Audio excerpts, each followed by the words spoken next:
Hello friends, the reading Windows में आपका स्वागत है।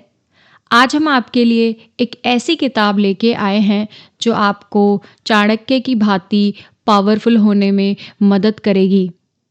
जी हाँ, इस बुक का नाम है द 48 लॉज ऑफ पावर, जिसको लिखा है रॉबर्ट ग्रीन ने। तो चलिए इसको एक स्टोरी के माध्यम से समझते हैं। एक बार एक विशाल राज्य में आरव नाम का एक युवा लड़का था, जिसकी आँखों में दुनिया को समझने और शक्ति को पाने की एक आग थी। वह ज्ञान की तलाश में पहाड़ों की ओर भटक रहा था। उसे एक प्राचीन ऋषि मिले, जिनके चेहरे पर समय की लकीरों के साथ सत्ता की अनगिनत कहानियाँ दबी हुई थी। ऋषि ने आरव को अपने साथ बैठाया और बोला, दुनिया में शक्ति पाने के नियम बहुत पुराने हैं और जो इन्हें समझ लेता है वह कभी साधारण मनुष्य नहीं रहता।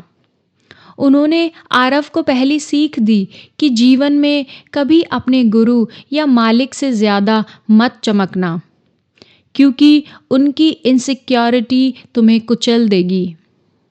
वह फिर बोले, दोस्तों पर ज़्यादा भरोसा मत करो, क्योंकि दोस्त भावनाओं से चलते हैं और शक्ति भावनाओं की दुश्मन होती है। उन्होंने यह भी सिखाया कि अपने इरादे कभी खुलकर मत बताओ, क्योंकि खुला इरादा खोखली तलवार जैसा होता है। कम बोलो, क्योंकि एक चुप आदमी का वजन शब्दों से नहीं, उसकी उपस्थिति से बनता है। अपनी प्रतिष्ठा को ढाल की तरह बनाए रखो, क्योंकि एक बार नाम गिर जाए तो ताज भी गिर जाता है।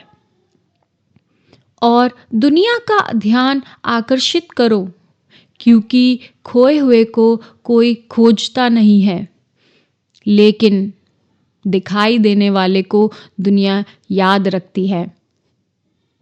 आगे चलकर ऋषि ने कहा कि दुनिया का खेल ऐसा है कि काम दूसरे करेंगे, पर क्रेडिट उन्हीं को मिलता है जो मंच पर खड़े होते हैं। इसीलिए दूसरों से काम निकलवाओ, लेकिन श्रेय खुद लो। लोगों को अपने पास आने दो, खुद मत भगाओ, ना खुद भागो। जो सेंसिटिव होता है वही मूल्यवान होता है, जो दुर्लभ होता है वही प्रीशियस होता है। लोगों से बहस से नहीं, काम से जीतना सीखो, क्योंकि बहस ईगो को जिताती है, कर्म दुनिया को जिताते हैं। और नेगेटिव लोगों से बचो, क्योंकि उनके मन का अंधकार आपके प्रकाश को भी निगल जाएगा। धीरे धीरे आरव की समझ गहरी होती गई। ऋषि ने उसे सिखाया कि लोगों को तुम पर निर्भर रहने दो। यही एक सच्ची शक्ति है, क्योंकि जिस दिन वे तुमसे स्वतंत्र हो गए, उस दिन तुम्हारी शक्ति भी मिट जाएगी। कभी कभी सच बोलो, ताकि लोग तुम्हें भरोसामंद वाला आदमी समझे, और उसी भरोसे की आड़ में अपने गहरे कदम उठाओ। मदद मांगो तो सामने वाले का लाभ भी दिखाओ, क्योंकि दुनिया स्वार्थ से चलती है, भाव से नहीं। दोस्त बनकर जानकारी लो, क्योंकि सूचना दुनिया की सबसे खतरनाक और मूल्यवान मुद्रा है, यानी मनी है। दुश्मन को आधा मत छोड़ो, क्योंकि अधूरा दुश्मन पूरी लड़ाई को फिर से जन्म देता है। कभी कभी दूर चले जाना, एब्सेंस, तुम्हारी कीमत बढ़ा देता है। लोग याद करना शुरू कर देते हैं, और वही जो सामने नहीं होता। थोड़ा अनप्रिडिक्टेबिलिटी बनाओ, ताकि लोग तुम्हारे अगले कदम से डरते रहें। अपने आप को दीवारों में मत कैद करो, दुनिया से जुड़े रहना, क्योंकि अकेलापन सोच को भी मार देता है। गलत इंसान से कभी पंगा मत लो। बाहर से साधारण दिखने वाले लोग भीतर से एक ज्वालामुखी होते हैं। किसी भी पक्ष में तुरंत कमिट मत करो। न्यूट्रलिटी कई बार दोनों पक्षों को तुम पर निर्भर करती है। अब आरव शक्ति के खेल को समझने लग गया था। ऋषि ने अगली परत खोली, जिसमें था कभी कभी मूर्ख बनने का भी प्रयास करो ताकि लोग तुम्हें अंडर एस्टिमेट करें और तुम आसानी से उनकी चालें पढ़ सको। हार को स्ट्रैटेजी बनाओ और सीखो, क्योंकि पीछे हटना कई बार आगे बढ़ने का सबसे बड़ा रास्ता होता है। अपनी ताकत को केंद्रित करो। बिखरी ऊर्जा कभी बड़ा काम नहीं करती। दरबार के नियम, भाषा और व्यवहार सीखो। सत्ता उन लोगों को पसंद करती है जो जगह के हिसाब से ढल सके।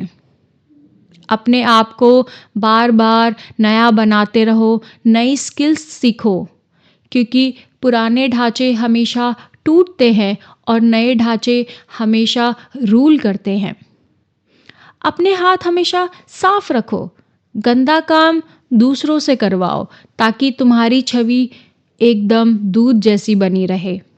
लोगों की आस्था और कल्पनाओं से खेलो, जो हमारी आज की पॉलिटिक्स भी करती है, क्योंकि मनुष्य सच में नहीं बल्कि फैंटेसीज में चलता है।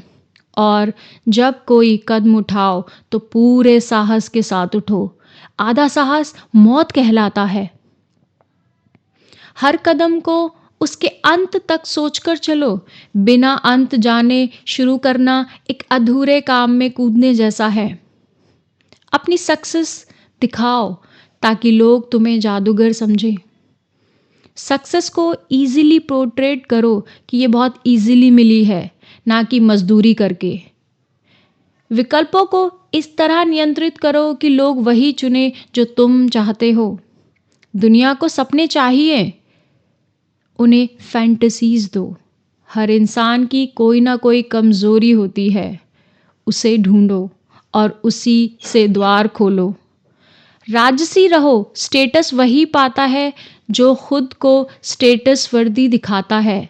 समय का चुनाव, टाइमिंग इस ब्रह्मांड की सबसे शक्तिशाली कला है। शक्ति के अंतिम लेयर्स में ऋषि ने कहा कि जिसे पाना मुश्किल है उसे इग्नोर कर दो। चेजिंग हमेशा आपकी वैल्यू को घटाता है। ड्रामा और विजुअल सीन्स बनाओ। दृश्य मन पर कब्जा कर लेते हैं। सोच अपनी रखो पर व्यवहार दुनिया जैसा करो, वरना तुम्हें ये दुनिया निकाल देगी। कभी कभी केओस पैदा करो ताकि असली अवसरों को पकड़ सको। और हमेशा फ्री चीजों से बचो, वे सबसे महंगे जाल होते हैं। महान लोगों की नकल कभी मत करो, क्योंकि वह अपना रास्ता खुद बनाते हैं। तो तुम्हें अपना रास्ता भी खुद बनाना है। किसी भी भीड़ को तोड़ना हो तो उसके नेता को हटाओ, बाकी लोग खुद बिखर जाएंगे। लोगों का दिल और दिमाग जीत लो। शरीर का नियंत्रण स्थायी होता है। इसके साथ आपको मिरर स्ट्रैटेजी बनानी चाहिए, जो दूसरों की और दूसरों के क्रोध को उन्हीं पर वापस मोड़ दो। वे खुद ब खुद बिखर जाएंगे।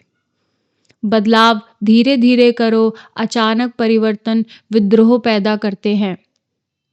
परफेक्ट मत दिखो। परफेक्शन ईगो की जड़ है। जीतते हुए सीमा जानो, क्योंकि लालच अक्सर विजय को हार में बदल देता है। और अंतिम नियम, ऋषि ने गहरी सांस लेकर कहा, पानी की तरह बनो। Formless, shapeless, shape changing and situation के अनुसार ढल जाओ। कठोर चीजें टूट जाती हैं और लचीली चीजें सदियों तक बनी रहती हैं। इसके बाद ऋषि अचानक से चुप हो गए। आरव को उनकी आंखों में अब पहले वाली मासूम चमक नहीं दिखी, बल्कि समझ की एक आग दिखी। शक्ति अब उसे बाहरी नहीं लग रही थी, वह उसकी आत्मा में उतर चुकी थी। और यही 48 नियम केवल कानून नहीं थे, बल्कि एक लंबी अनुभवों से बुनी हुई एक कहानी थी, जिसने एक साधारण लड़के को दुनिया का खिलाड़ी नहीं, बल्कि गेम का खलनायक बनाया। आई होप आपको हमारी ये ऑडियो बुक पसंद आई होगी। Please like, share and subscribe to support this channel. Thank you very much.